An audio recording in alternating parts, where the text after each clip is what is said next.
Hello and welcome back to another reaction. In this occasion, Avatar: The Legend of Korra, episode 3 of the first season. Yes, so far we have obviously our distinctive difference between the last series and this new one. But I think I should stop talking about the last series because perhaps it's going to become annoying if I just keep comparing it to the original. And perhaps the best I should do is just concentrate myself on this series. I'm not saying that pretending that the last one didn't exist, but at least concentrating my own efforts into these videos just exclusively with this series. And I think that's a great idea because the last episode again is an introductory to the world that we are seeing in this animation and how it resembles kind of New York City, for all the mafia, for all the problems, for all the even the way they dress. It kind of reminds me of a weird New York City, let's say. And I love the fact that the music is very reminiscent of that era of the 40s, of the 30s, of the 20s. So yes, I love that introduction to the world, and not only that, not only the positive aspect that yes, this has great sports, this has it's a great place in general, but actually the dark side too, because this show doesn't just go say, oh yes, everything is perfect, there is no problem at all, but actually they introduce us little by little to different problems, at least two major ones. One is the triple threat, I think it was the name of the mafia of this city, and the other one is the Revolution Army or something like that. One of them just want to money and just literally a mafia, and the other one I think is a little bit more sinister in this case because they want to destroy the benders. Because I don't think they are just going to limit themselves and say, oh yes, we want equal rights, we want, no, they want something else. And what something else is that? I think is the destruction of the bending abilities. That's what I think is their idea. So that's what I'm saying, that this is a lot worse. Uh, but again, I love how they subtly, because yes, they are not saying in your face, not so far, these little problems that the avatar is supposed to fix. Because yes, everybody is putting their fate into the avatar, which is, it's great and it's bad at the same time. Because yeah, perhaps I'm seeing in a perspective of a real world, you should not focus all your faith in just one person. You should try to amend yourself as much as you can and help that person. Yes, even if that person is all powerful or very powerful, yeah, you need to help said person and you need to do something else, not just say, oh yes, they are going to solve it. And perhaps that is the topic of the series. I don't know. I'm just overthinking everything that I'm seeing, and it's just the second episode. But yeah, the only thing I have to say is if you enjoy the content of the channel, please consider a subscription and turn notifications.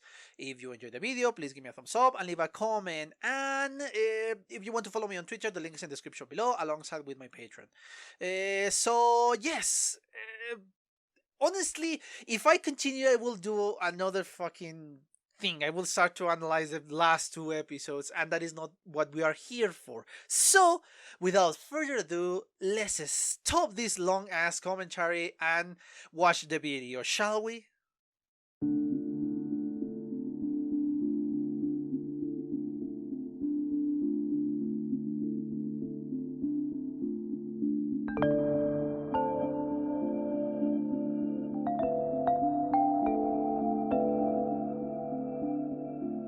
Okay, I'm back. I just watched a second time the third episode of the series of the first season.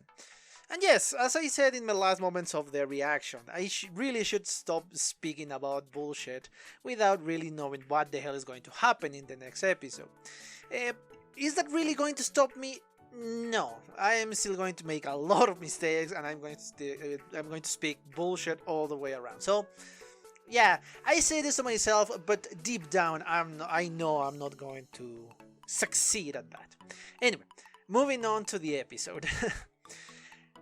This obviously is a different type of episode. In the last few episodes, yes, we got our kind of introduction to our villains, in this case Amon, uh, in a very how to say it, not a very kind of generic way, that we don't know exactly what is the goal of the villain, we don't know exactly what is going to happen with the villain, we don't know much, we just know, thanks to the way it's presented, that he is the villain and he is powerful. But obviously that's a good thing, because yes, you are intrigued by that. In this episode we got a little bit of that, well, revelation, let's say. It's not completely, but it makes the character of Amon more threatening, more powerful, more dangerous, and not just like Osai. Osai was kind of the weak part of Avatar: The Last Airbender. It was the generic villain, the over-the-top villain, the powerful villain, all of that. That was Osai. And yes, I kind of noticed this after a few times rewatching that last episode. He's kind of the weak part of Avatar: The Last Airbender. A better villain in this case is Azula. Azula was just fantastic, man. She was just an amazing villain. And that's why when you compare it with her, Osai ended up being kind of a weak ass villain, a generic villain. And I don't mean weak as, oh no, because he was a powerful bender. No, as a weak in character, revealing, character developing. That is what I mean by that. In the first episode, it was just like that Osai. But that is a good thing, because Amon has the potential to become a greater villain. Because all the time they have to develop his character, to bring us more about Amon, to make him a three-dimensional character. So I have great expectations on this villain. Please don't present spoilers in the comments, guys. Please. Moving on. So far, they are making a great job at that. Amon hates bending. At least that is what we have seen. He's a very controlled person. He's not showing a lot of emotions, but for the speech and for the things that he is doing, yes, he hates villain. And thanks to his backstory, if it's real, we have a reason as to why. Because a firebender, and yes, this is something I have to say, fucking firebenders, man. Come on, you need to calm the fuck down. First a war that lasted more than 100 years, and now they incentivize a fucking revolution.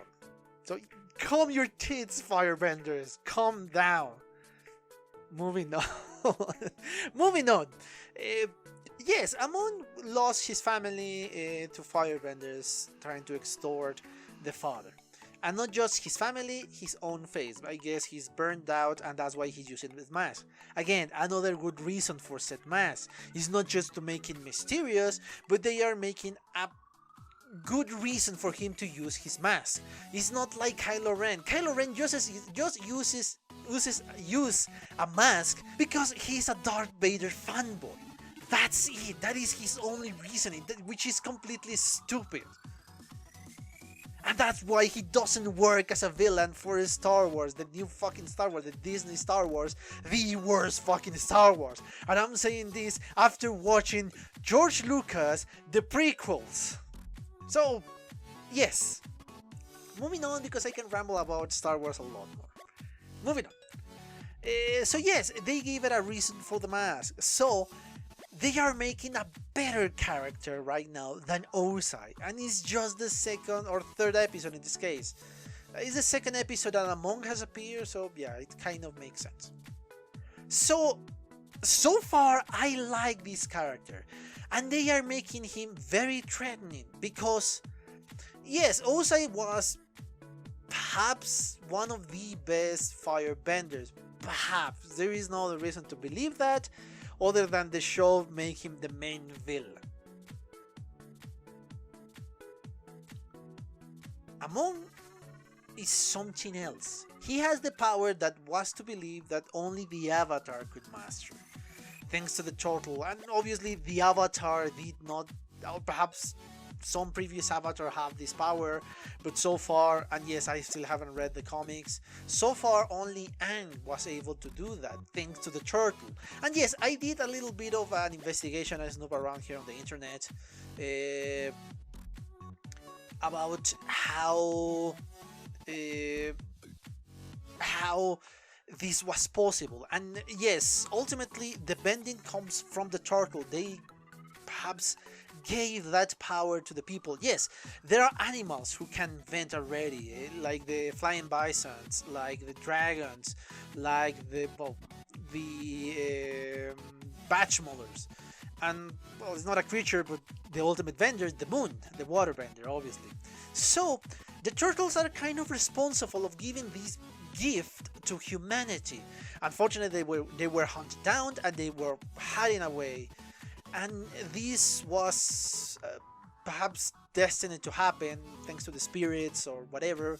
And that's how Aang learned energy bending, that literally can bend away your ability of bending. Yes, I think if I say it that word a lot more times, it's going to lose any meaning, but you catch my drift, hopefully. So how Amon got this ability, that is a mystery for our villain. That makes it interesting, and the ability to bend away the bending, yes, it's going to lose any meaning. Is making very threatening, because you are taking away the power of the Avatar, potentially the power of the Avatar, because if the Avatar cannot bend, she is no longer special. She is no longer the savior, which makes the stakes here very high. And again, it's just the third episode. I think Korra is making a better job at presenting a great villain, a great main villain, if he is the main villain. So I am intrigued about his characters. Now, let's go down a little bit in the intriguing and in the character development, and let's talk about how this is been developing. So far, if you just present it without a reason, it's going to be exciting, but it's not going to make sense. And I love the reasoning they gave us for them to, well, be involved into this, because they need the money, and obviously one of them, in this case Bolin, is not as brilliant as his brother, let's say, and get involved into something else. Because my guess is this need for reinforcement for the triple threat, is something that was prepared by the Equalists. Yes, I forgot the name of this organization, the Equalists, and that's why okay, we need a lot of vendors, make them the triple threat, because yes, they are going to be criminals and nobody will care about them. Because if they go to the police, they're going to say, okay, but you were a triple threat, you are under arrest and I don't care. They are not going to take actions with the police, which is probably the only ones that could stop the Equalists. So it makes sense, all these plans, for them, to the Equalists, to make a plan to pretend that every single criminal organization needs to reinforce themselves, and yeah, they capture that. I think that's the possibility here. Perhaps I'm wrong, sure, but it will make more sense for everything that we have seen so far. And yes, I love the names of the other two, the Red Monsoons and the Acne Kites. That is my favorite name for a band. You take a fight to the death between firebenders, a fight for honor, and you make it a fucking mob. That's awesome, honestly.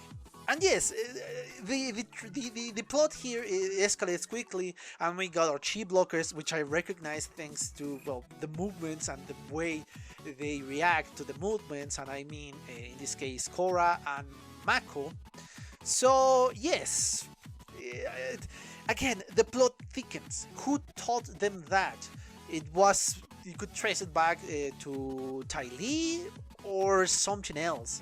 So every single question is interesting, and it connects to the previous iteration of Avatar. So I love how they keep on building on this structure that the last Airbender just put before them. I genuinely like that. Now let's talk something different. In this case, kind of romance. We're starting to see these romantic feelings. Obviously, this is I don't want to say appropriate, more age appropriate, because the age of the avatar. She is 16.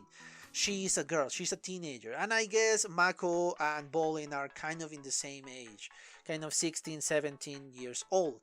So, yeah, the romance makes more sense here, and perhaps it's going to be a little bit more prevalent. And at the beginning, I thought, at the beginning of the episode, don't get me wrong, from the beginning of the series, no, at the beginning of the episode, I thought it was probably a love triangle between Mako, between Bolin, and between Korra.